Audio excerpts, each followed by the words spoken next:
বাংলাদেশ ও মার্কিন যুক্তরাষ্ট্রের দ্বিপক্ষীয় সম্পর্ক এখন অনন্য উচ্চতায় পৌঁছেছে। এ সম্পর্ক আরও গভীরভাবে গড়ে উঠেছে বিভিন্ন ক্ষেত্রে, যেমন বাণিজ্য, নিরাপত্তা এবং উন্নয়ন খাতে সহযোগিতা বৃদ্ধির মাধ্যমে।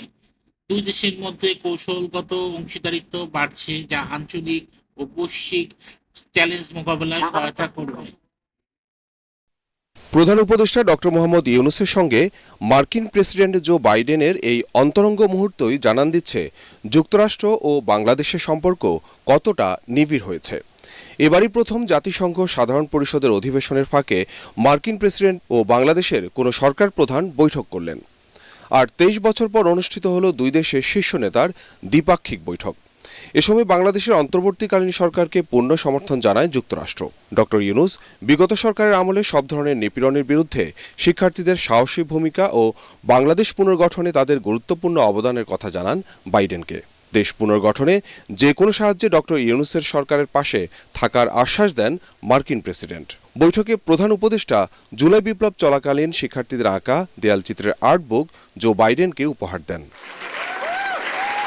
একইভাবে যুক্তরাষ্ট্রের সাবেক প্রেসিডেন্ট বিল ক্লিন্টনের সঙ্গেও কুশল বিনিময় করেন প্রধান উপদেষ্টা doctor Mohammad Yunus. Clinton global initiative অনুষ্ঠানে কুশল বিনিময় করেন তারা। জুলাই বিপ্লবে বাংলাদেশের শিক্ষার্থীদের আঁকা দেয়ালচিত্রের ছবি সম্বলিত আর্টবুক বিল ক্লিন্টনকেও উপহার দেন প্রধান উপদেষ্টা। অপরদিকে সাধারণ অধিবেশনের ফাঁকে জাতিসংঘের সদর দপ্তরে আন্তর্জাতিক মুদ্রা তহবিল IMF এর ব্যবস্থাপনা পরিচালক ক্রিস্টালিনা জর্জিয়েভা ও ইতালির প্রধানমন্ত্রী জর্জিয়া মেলোনির সঙ্গে বৈঠক করেন প্রধান উপদেষ্টা। সাধারণ অধিবেশনের ফাঁকে পাকিস্তানের প্রধানমন্ত্রী শাহবাজ শরীফের সঙ্গেও সাক্ষাৎ করেন ডক্টর ইউনূস। এদিকে রোহিঙ্গা সংকট সমাধানে জাতিসংঘে ৩টি প্রস্তাব দেন বাংলাদেশের অন্তর্বর্তীকালীন সরকার প্রধান। সব পক্ষকে এক টেবিলে বসার আহ্বান জানিয়ে তিনি আশা করেন এ থেকে বেরিয়ে আসবে সমাধানের পথ। সেই সাথে জাতিসংঘ ও বাংলাদেশ মিলে একটি যৌথ কর্মপরিকল্পনা প্রণয়নের কথাও জানান প্রধান উপদেষ্টা।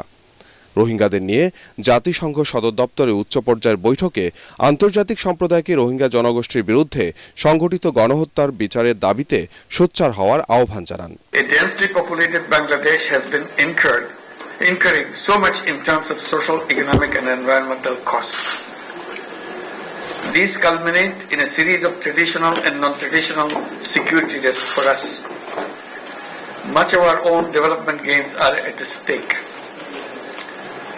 Clearly, Bangladesh has reached her limits. Therefore, as much as Bangladesh engages on humanitarian aspects or ensuring justice, repatriation of the Rohingyas remain the only sustainable solution to the protracted crisis. বৈঠকে রোহিঙ্গা ইস্যুতে যুক্তরাষ্ট্রের পক্ষ থেকে বাংলাদেশকে $19.9 কোটি সহযোগিতার ঘোষণা দেওয়া হয়।